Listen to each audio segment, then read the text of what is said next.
These are some of the symptoms of iron deficiency anemia. Number one is fatigue, just general malaise. You're so tired during the day, you don't feel good energy. And when you even go to sleep, there is no sleep. You struggle with even sleeping because breathing is now compromised. Again, that is symptom number two. Shortness of breath and tightness of the chest, even chest pains. Number three, you see that white coloration on the nails? That could be a sign of iron deficiency anemia. Some of you think it's beauty, right? Oh, I have very beautiful nails. They have. Some of you are losing hair and you're thinking, is it because I'm growing old? Is it because of menopause? The retracting hairline. You're wondering, my forehead just keeps on growing. What is happening to me? Brittle hair is actually a symptom of iron deficiency anemia. Blood vision is part of that. Blood vision is actually part of the symptoms of iron deficiency anemia. Very pale skin and very brittle skin. When you go to the doctor and they do this to you, they try to look into the eye. They're actually looking if the eyelid is pale or looks like yellowish or whitish. That basically means iron. When sometimes it's anemia, when sometimes it's just to pull your skin and you realize it's very hard, it's not even soft. That is a sign of dehydration, and that can also be a sign of anemia.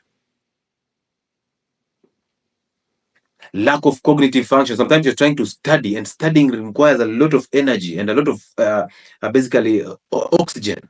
So you're trying to study and you cannot concentrate. That is another problem. Jadel implant stopping periods. Listen, hormonal contraceptives cannot stop problems of hormones. They can't. Leanne understands this. Dizziness is part of it, and lightheadedness. A slight headache all the time. Sometimes you think it's a migraine because some of you even have the contraceptives in their hand, the implants, the one that you're talking about, Nessie. That's actually causing you more problems. Because did you know estrogen destroys the bone? When you destroy the bone, what do you expect? Brittle nails is part of it. Increase in heart rates. So already, if you're here, you've heard me talk about this, from the causes to the organs that you're supposed to protect. You already know how to manage or how to prevent iron deficiency anemia. Now, this is where the conversation has to start. What do you think should be done to manage or to prevent iron deficiency anemia? What do you think should be done? Please address those of us who eat stones and soil for iron deficiency.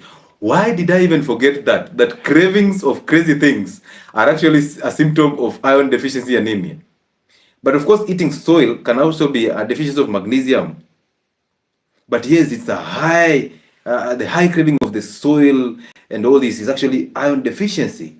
So when you fix the deficiency, the body will appreciate it. You see, the problem is you go and eat the soil or the stones, but you don't fix the cause of iron deficiency. So you're actually trying to lead a healthy life and enjoy your stones. You're messing up your system generally. So what should you do? Simply drop the 3 inflammatory foods, the wheat products, the seed oils, and the sugar in all forms, including fruits and honey, except avocado.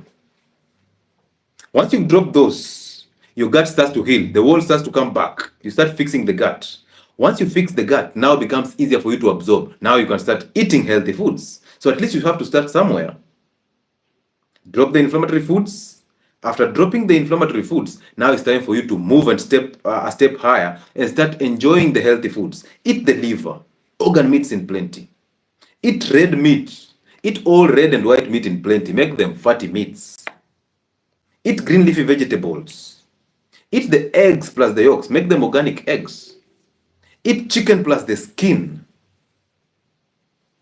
Eat the nuts. Eat beans as your complex carbohydrates. And if you just eat the complex carbohydrates, do the beans, the butternuts, the pumpkins plus the seeds, the arrowroots, the green bananas, and the beans. All of them are the complex carbohydrates.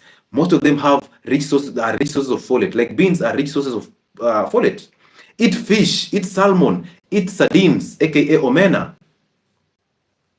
When you eat those foods, you start to absorb the folate, you start to absorb the iron from them. And now it will be difficult for you to even think about taking a supplement because most of you want to eat unhealthy foods and still go and fix with supplements. The reality is this. No medication and no supplement can fix your problem. If you're still eating the same foods that caused you the problem, you expect supplements or medication to come in and fix that problem. It's not possible. Some of you have gastritis and ulcers. So therefore, your gut is actually compromised because of what you've been eating, the seed oils, the wheat. But because you still have the ulcers, you're taking an antacid, you're taking a PPI, and you still go to hospital and you're added on the prescription an iron supplement, the hematinic agents. And now you're thinking you'll survive. You will not. It will be miraculous if you survive. So drop the inflammatory food to heal the gut and then concentrate the stomach acid. And how do you do that? Salt and water. Salt is actually very good for your gut and production of HCl. Salt and water will also help you in rehydration. And rehydration, remember the gut wall is covered by mucus. And mucus is 95% water. So when you rehydrate, you thicken the wall of the stomach. And now this heals. When this heals, no ulcers. When no ulcers, you absorb nutrients, you absorb iron. And remember now you have strong and concentrated stomach acid. So you can tear up the bigger molecules of red meat to just liberate the iron so that you can absorb it as a free agent. Do you see how it's connected? Do you see how easy nutrition is? But you need to combine it with some knowledge here and there to just know the holistic approach of it. Because eating alone will not change your situation. You need now to fix the problem. And then once you fix the problem, now when you eat, the body picks up what it needs. Do you see that? So start fasting. Don't eat all the time because eating frequently actually destroys your stomach pH. So start fasting, basically 2 meals a day. And you can do even 1 meal a day, no problem. Consume salt and water so that you hydrate adequately. You can do lemon pills because lemon pills are also rich sources of nutrients that actually fix the gut. You can do apple cider vinegar, diluted apple cider vinegar. And diluted apple cider vinegar is actually one of the things that actually concentrates stomach acid. So that's how you fix the stomach acid. Now, when you fix the stomach acid, you now start digesting proteins, breaking down larger molecules of proteins to release iron, to release amino acids, and now you absorb them. And when you absorb them, where will you get iron deficiency anemia? Nowhere. That is the answer. So now you're fixing yourself, you're fasting, you're rehydrating adequately, you're having healthy sleep, you're easing up on stress, you're eating healthy foods that have nutrients. Tell me where you'll get these conditions from. You'll never see them.